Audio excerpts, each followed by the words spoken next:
This is my audience.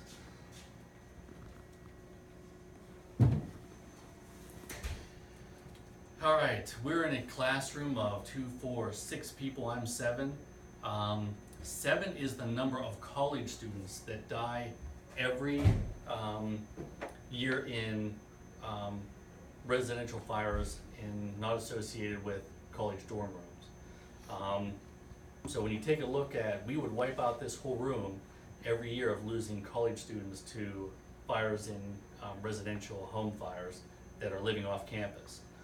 In residential home fires, there's about 2,500 deaths every year of people who die at home because of some type of structure fire that they're involved with. It's hard to believe that from overall residential homes, like I said, 2,500 people die. Residential sprinklers are very important to life safety. It's tough to have those installed in pre-existing buildings, but when you look at smoke detectors, for instance, smoke detectors were a sort of an add-on, started being developed in the 30s, 40s, 50s, became widely used in the late 70s, and now are standard for new construction. And you figure how many lives smoke detectors save every year. Sprinkler systems are hopefully headed that same way. My goal here is to provoke you into helping form legislation and moving our legislators and code adopters into adopting code that would put residential sprinklers in at least any new construction because of the value of life safety. They say that if you install sprinkler systems in a residential living unit, there's an 80% chance of survival if there is a fire in that area. Smoke detectors alone only account for 1/3% chance of survival rate. Okay.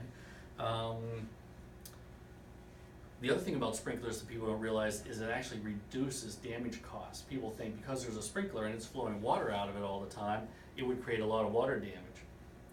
Sprinkler head only flows 18 gallons to 21 gallons of water a minute, where one fire hose coming through the door from my fire department could flow 150 to 200 gallons of water a minute. Okay, so there is actually a cost savings involved, 70% less damage when residential sprinkler systems are involved. Okay. These statistics that I'm throwing out there were collected by FEMA, the Federal Emergency Management Agency, NIST, the National Institute of Standards and Technology, and also the National Fire Protection Agency, NFPA. So I'm not pulling these numbers out of my hat. These are actual research by governmental and consensus standard agencies that have spent years, like the statistics for the 85 over 15-year fatalities of college students was done by a 15-year study from 2000 to 2014 on deaths of college students in residential structures. Okay. The problem right now is the severe lack of legislation, which in some cases is being hampered by building construction, employers and companies.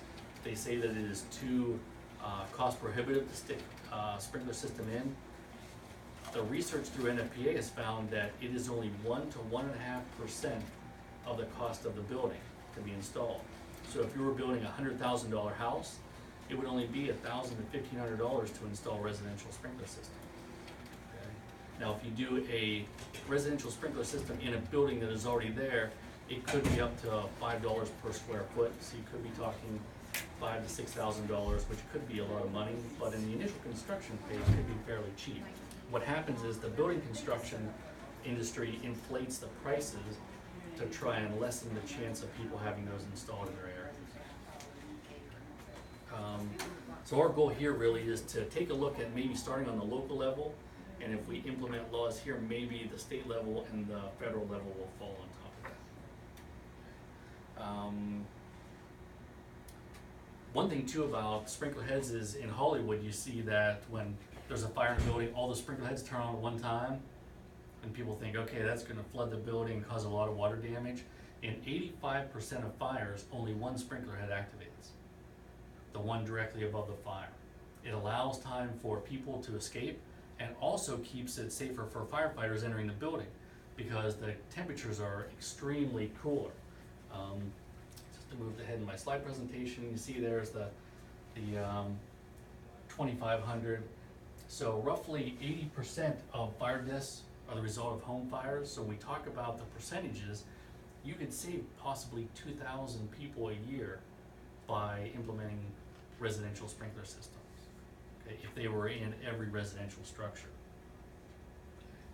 Yeah, the thing with the all the sprinkler heads going off, sort of skews people's minds to say, boy, that's a lot of water flowing through the building. When you look at, for instance, here's a college dorm room that they did testing on, and what they did was they started a trash can fire. Both of these rooms, this one is non-sprinkler, this one is sprinkler. Both the doors are closed. Can you see very much difference in the fire? Not really, right? Look pretty much the same. Caught the garbage can on fire, a portion of the bed.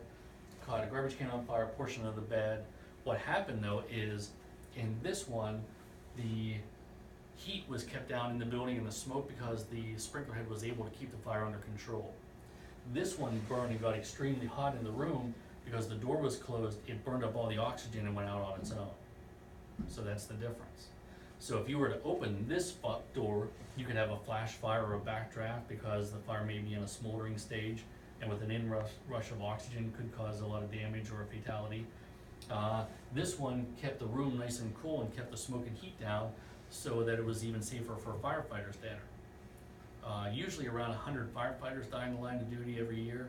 It fluctuates between 80 and 120 firefighters, but it's usually averages around 100. So even protecting the emergency responders that may show up on scene after the fact is important. There was a residential fire, and there are very detailed descriptions of incidents where people's lives have been saved. Like this time of year, everybody's thinking about Christmas trees. There was an incident where a 10-year-old child plugged in the Christmas tree.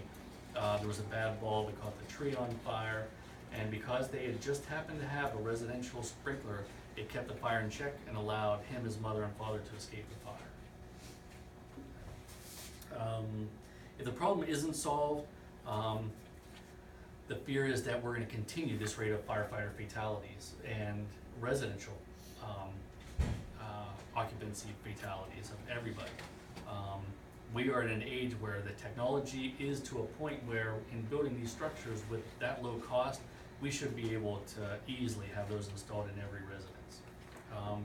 One way to solve the cost would be to give a tax incentive for the first several years of occupancy of the building. That alone would more than pay for the sprinkler system to be installed in a new constructed building.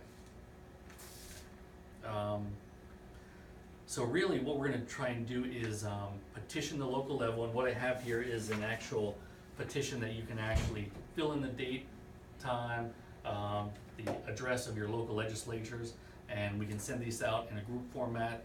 I'm also going to do a presentation at a local council meeting, and we're going to have a preliminary rally before that to show that we have a lot of local support for it. We'd like to introduce these codes so that at least the local legislators can take a look at adopting it, even as far as the city code. So your petition is for new construction? We're going to start with new construction, and hopefully that will drive the industry to bring down costs of installation, which may allow people that are in pre-built buildings to be able to afford it. Sort of supply and demand. If we have a lot of people in new construction buying them, hopefully the installation costs will eventually go down to a point where everybody can have them installed. Okay.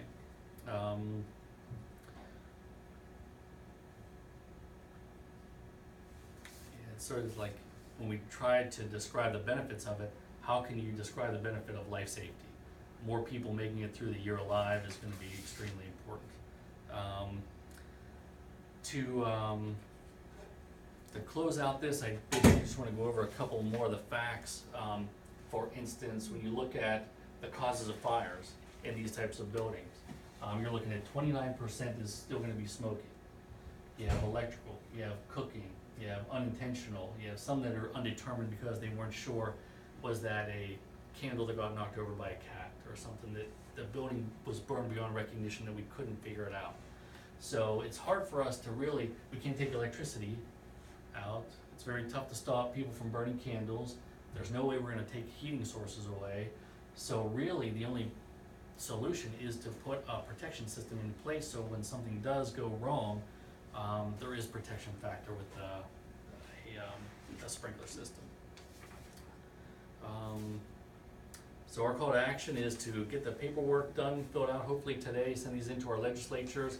And in closing, I just wanna say, think as you drift off to sleep tonight, is this gonna be a situation where, are you gonna wake up, okay, surrounded by fire? Are you gonna be able to escape your building in the middle of the night if a fire is detected?